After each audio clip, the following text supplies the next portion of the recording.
दोस्तों स्टडी 91 के YouTube channel में आप सभी का बहुत बहुत स्वागत है। और आज है दोस्तों 19 दिसंबर, जिसके लिए मोस्ट इंपॉर्टेंट करंट अफेयर के प्रश्नों पर चर्चा करने चल रहे हैं। जिन्हें भी पीडीएफ की ज़रूरत होगी, नीचे डिस्क्रिप्शन में लिंक दिया गया है, जहां से आप पीडीएफ डाउनलोड कर सकते हैं या फिर आप टेस्ट भी दे सकते हैं। जिन लोगों ने अभी तक हमारे यूट्यूब चैनल को सब्सक्राइब नहीं किया वो सब्सक्राइब कर लें, क्योंकि हमारे यूट्यूब चैनल पर सभी विषय को निःशुल्क पढ़ाया गया है, जिसके माध्यम से आप अपनी पूरी तैयारी कर सकते हैं।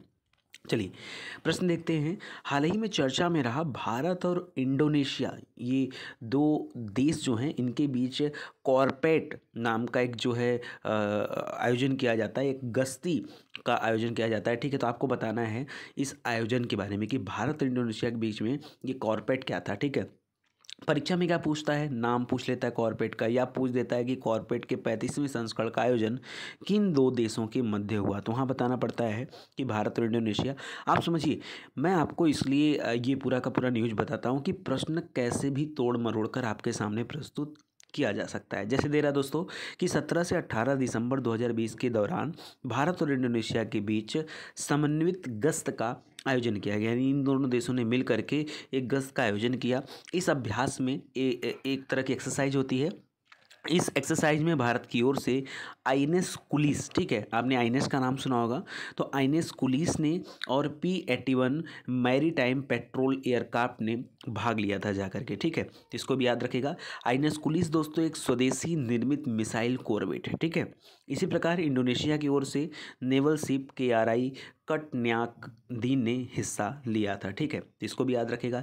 यह आयोजन कहाँ पे हुआ था, क्योंकि भारत और इंडोनेशिया के बीच में जो समुद्री हिस्सा है वो बहुत बड़ा हिस्सा है किसका, एक तो हमारा बंगाल की खाड़ी है, और बंगाल की खाड़ी है पार्ट है किसका, हिंद महासागर का।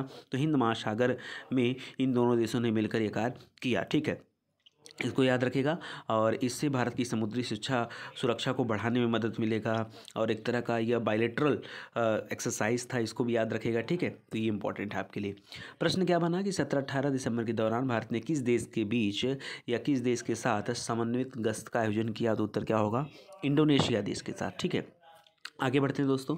हाल ही में चर्चा में रहा कि माउंट एटना ज्वालामुखी के बारे में पढ़ा होगा। जब भी आप ज्वालामुखी वाला चैप्टर पढ़ते हैं, माउंट एटना जरूर पढ़ते हैं।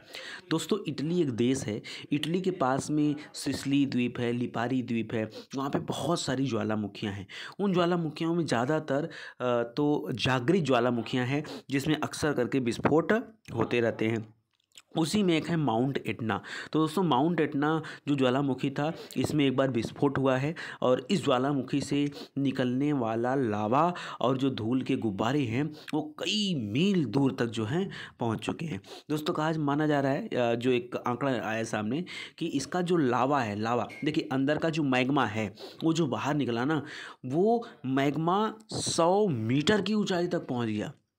100 मीटर मतलब 1 मीटर में 3 फीट होता है। आप कल्पना करो, 300 फीट आसमान में, कितना, 300 फीट। ठीक है, 300 फीट की ऊंचाई पर यह ज्वालामुखी का विस्फोट पहुंच गया, जो कि उसका धूल था ना, वो 5 किलोमीटर ऊपर तक चला गया।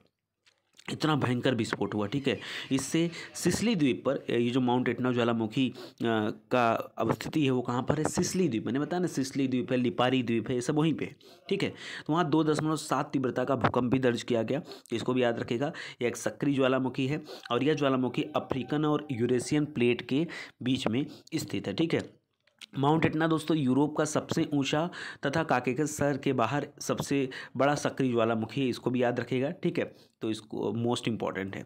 करा ये इटली में सिसिली के पूर्वी तट पर स्थित है, और इस ज्वालामुखी में अगर हम लास्ट टाइम विस्फोट की बात करें तो 1992 में विस्फोट हुआ था। उसके बाद से छोटे छोटे विस्फोट होते रहते हैं, लेकिन इतने बड़े विस्फोट कभी नहीं हुए। ठीक है, इस ज्वालामुखी की ऊंचाई 3326 मीटर की ऊंचाई ऑलरेडी है, और जो लावा गया वो 100 मीटर और ऊपर चला गया। ठीक है, इसको यह भी याद रखेगा।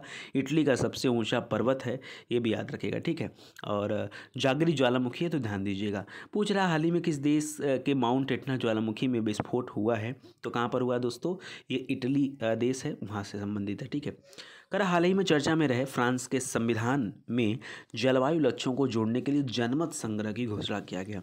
दोस्तों आजकल आप देख रहे होंगे बहुत सारे देशों में जनमत संग्रह कराया जा रहा है। ठीक है, किस बात का जनमत संग्रह हुआ, जनमत संग्रह इन द सेंस क्या है कि पब्लिक का इंटरेस्ट कहाँ पर है, उसके इंटरेस्ट के हिसाब से यहाँ पर चीज़ों को ऐड किया जाता है, ठीक है।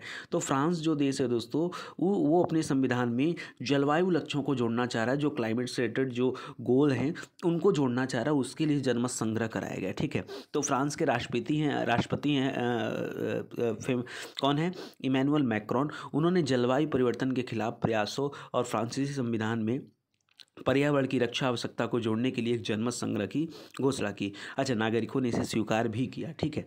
और मैक्रोन जो है उन्होंने संविधान संशोधन की पेशकश भी की, ठीक है। तो इसको भी याद रखिएगा। इसके पहले मैक्रोन सहित यूरोपियन यूनियन के नेताओं ने 2030 तक 1990 के स्तर की तुलना में कम से कम 55% हासिल करने पर सहमति बनाई थी। देखिए, क्लाइमेट क्या है कि वायु प्रदूषण या फिर जितने भी ये खतरनाक गैसें निकल रही हैं जो हमारे वायुमंडल को प्रभावित कर रही हैं, उसमें कमी लाने के लिए हर देश इस तरह के लक्ष्यों को फॉलो कर रहा है कि हम कम से कम वायु प्रदूषण करें, ठीक है। तो इसको याद रखेगा। ये देश कौन सा है, फ्रांस है, जिसने जनमत संग्रह की घोषणा की है, ठीक है।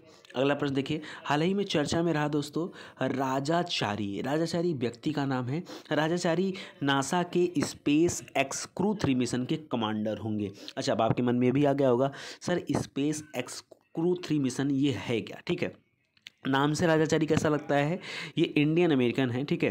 तो याद रखिएगा, भारतीय अमेरिकी व्यक्ति हैं और राजाचारी को अंतर्राष्ट्रीय अंतरिक्ष स्टेशन के लिए जो स्पेस एक्स क्रू 3 मिशन भेजा जा रहा है उसका कमांडर चूज कर लिया गया है। और कोई नॉर्मल कमांडर मतलब नॉर्मल संस्था के द्वारा नहीं, इसे नासा के द्वारा और यूरोपियन स्पेस एजेंसी जो है, ठीक है, अंतरिक्ष एजेंसी, उसके द्वारा भी इनको कमांडर चुना गया है, ठीक है। अच्छा, इसके पहले क्या थे दोस्तों, तो ये अमेरिकी वायुसेना में कर्नल के पद पर थे और वर्तमान में अब इनको राजाचारी को क्या बना दिया गया है, तो एसए और नासा ने अंतर्राष्ट्रीय अंतरिक्ष स्टेशन के में जो मिशन जा रहा है उसका नाम है स्पेस एक्स। स्पेस एक्स दोस्तों एक आप समझ सकते हैं, स्पेस एक्स एक ब्रांड नेम है, ठीक है। और स्पेस एक्स का नाम आप बार बार सुनते रहेंगे। तो उसका जो क्रू 3 मिशन है उसके लिए इनको कमांडर चुना गया।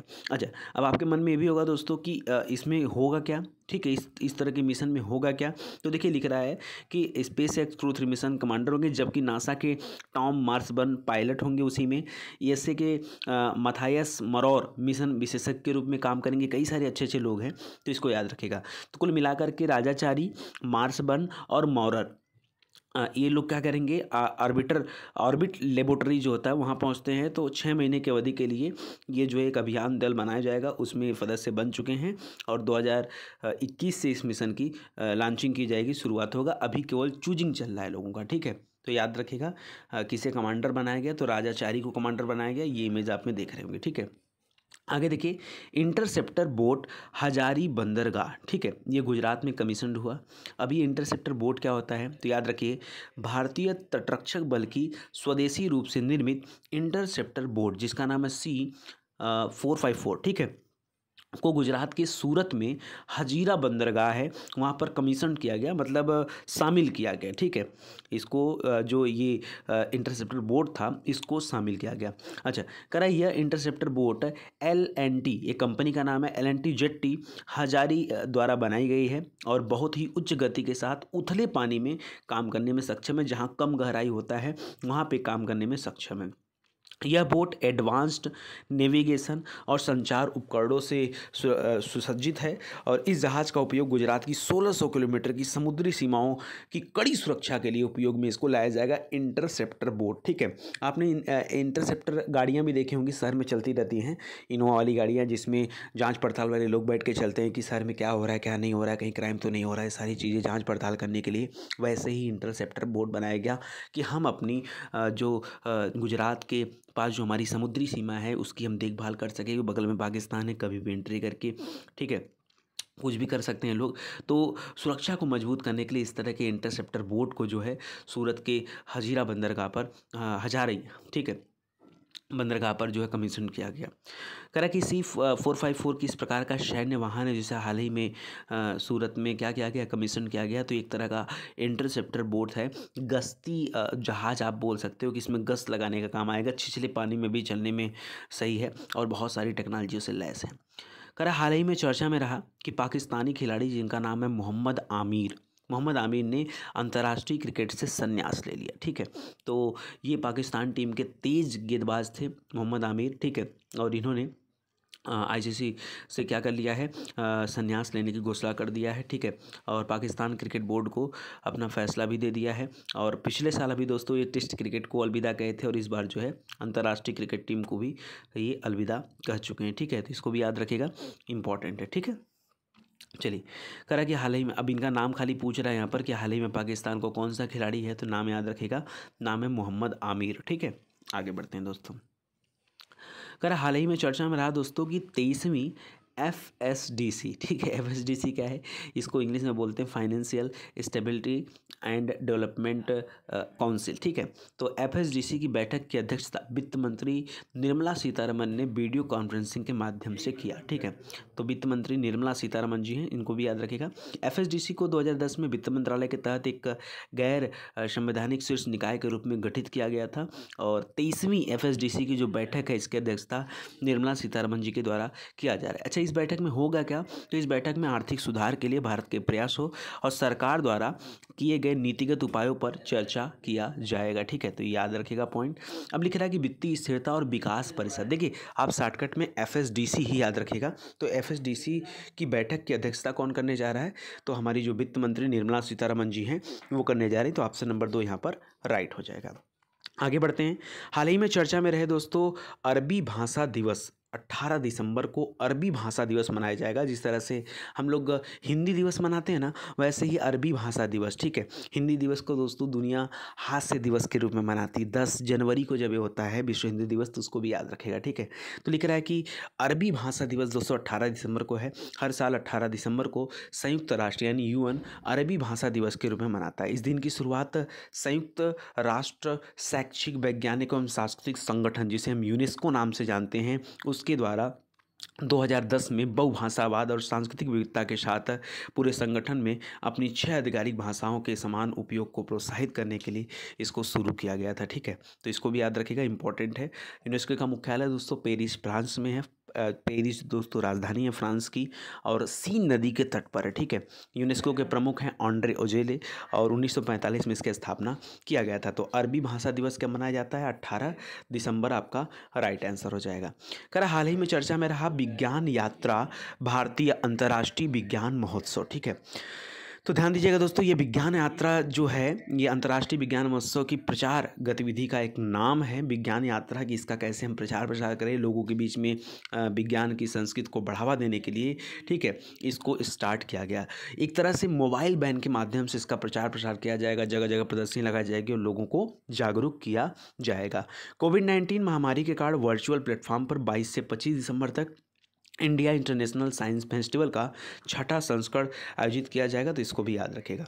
तो ये कहाँ से संबंधित है दोस्तों, तो लिख रहा है दोस्तों भारतीय अंतर्राष्ट्रीय विज्ञान महोत्सव की प्रचार गतिविधि का क्या नाम है जो हाल ही में खबरों में रहा, तो याद रखेगा विज्ञान यात्रा नाम है। क्या नाम है, विज्ञान यात्रा। ठीक है, कोरोना वायरस के कारण इस्वातिनी के प्रधानमंत्री एम्ब्रोस डलमिनी का निधन हो गया। ठीक है, पहली बार ऐसा हुआ है कि किसी PM का निधन कोरोना की वजह से हो गया। ठीक है, तो याद रखें। अच्छा, कुछ साल पहले दोस्तों ये प्रश्न फिर से एक बार चर्चा में आया था, जब 2018 में इस देश का नाम बदला था। ठीक है, यह देश दोस्तों अफ्रीका में पड़ता है। अफ्रीका में मोजाम्बिक का नाम सुना होगा। मोजाम्बिक की जलधारा, कैसी जलधारा पढ़ा है, वो मोजा पहनने से कैसा होता है, गर्म लगता है, तो गर्म जलधारा है। ठीक है, मोजाम्बिक और दक्षिण अफ्रीका से घिरा हुआ एक देश है, और अफ्रीका के सबसे छोटे देशों में से एक माना जाता है इस्वातिनी। ठीक है, इसको याद रखिएगा दोस्तों। इसको पहले स्वाजीलैंड के नाम से जाना जाता था, बाद में इस्वातिनी कहा गया। ठीक है, तो मोस्ट इंपॉर्टेंट है, लैंड लॉक्ड कंट्री है, मतलब इसकी सीमा समुद्र को टच नहीं करती है। वहाँ के प्रधानमंत्री कोविड की वजह से मर गए दोस्तों। ठीक है, एम्ब्रोस डलमिनी, जिनका निधन हो गया। ठीक है, तो याद रखिएगा ये कहाँ से संबंधित हैं, तो यहाँ लिख रहा है दोस्तों इस्वातिनी जो हाल ही में अपने प्रधानमंत्री निधन के लिए चर्चा में था। ये किस महाद्वीप पर स्थित है, उस महाद्वीप का नाम है अफ्रीका महाद्वीप, तो यहाँ ऑप्शन नंबर 1 हो जाएगा। ठीक है, तो आज के लिए दोस्तों बस इतना ही। उम्मीद करता हूँ आपको अच्छा लग रहा होगा। एक चीज़ और ध्यान देंगे, सुबह के 8 बजे टॉपिक वाइज करंट अफेयर की क्लासेस दी जा रही हैं आपको, जिसमें 1 महीने का एक स्पेशल प्रोग्राम चल रहा है। कैसे 1 साल के करंट को समराइज करके हम 30 दिनों में पढ़ सकते हैं, रोज़ एक टॉपिक, नए टॉपिक के साथ, ताकि आपको थोड़ा सा इंटरेस्ट भी आए और पढ़ने में मज़ा भी आए। तो आप आइए उस 8 बजे वाली क्लास को ज्वाइन करिए। सुबह के 10 बजे दोस्तों मेरे पास कुछ ओल्ड क्लासेस पड़ी थी जो मैं कुछ पिछले बैचेस में लोगों को एज अ रिवीजन दे रखा था। तो मैंने कहा कि वो सारी क्लासेस अगर आपको दे दिया जाए तो थोड़ी आपकी तैयारी और भी बेहतर हो जाएगी। तो सुबह के 10 बजे दोस्तों उस वीडियोज़ को भी आपको दिया जा रहा है और लगातार ये मुझे लगता है 15-20 दिन का सेशन रहेगा, जिसमें पूरा एक बार जीएस आपका रिवाइज़ हो जाएगा, ठीक है। परीक्षा पॉइंट ऑफ व्यू से चीज़ें दी जा रही हैं और कोई रीज़न नहीं है, ठीक है। तो आराम से आप तैयारी करते चलें। और बाकी अगर आपने स्टडी 91 का ऐप नहीं इंस्टॉल किया तो विश्वास करके, भरोसा करके एक बार आप एप्लीकेशन को इंस्टॉल कर लो। वाकई वहाँ जाने के बाद आपको आने का मन नहीं करेगा, क्योंकि इतनी चीज़ें दी गई हैं पढ़ने के लिए कि आप इत्मीनान से हर एक विषय की चैप्टर वाइज तैयारी कर सकते हैं, ठीक है। तो अभी के लिए बस इतना ही, मिलते हैं अगले लेक्चर में, तब तक के लिए धन्यवाद। Thank you so much. Video को शेयर जरूर करिएगा।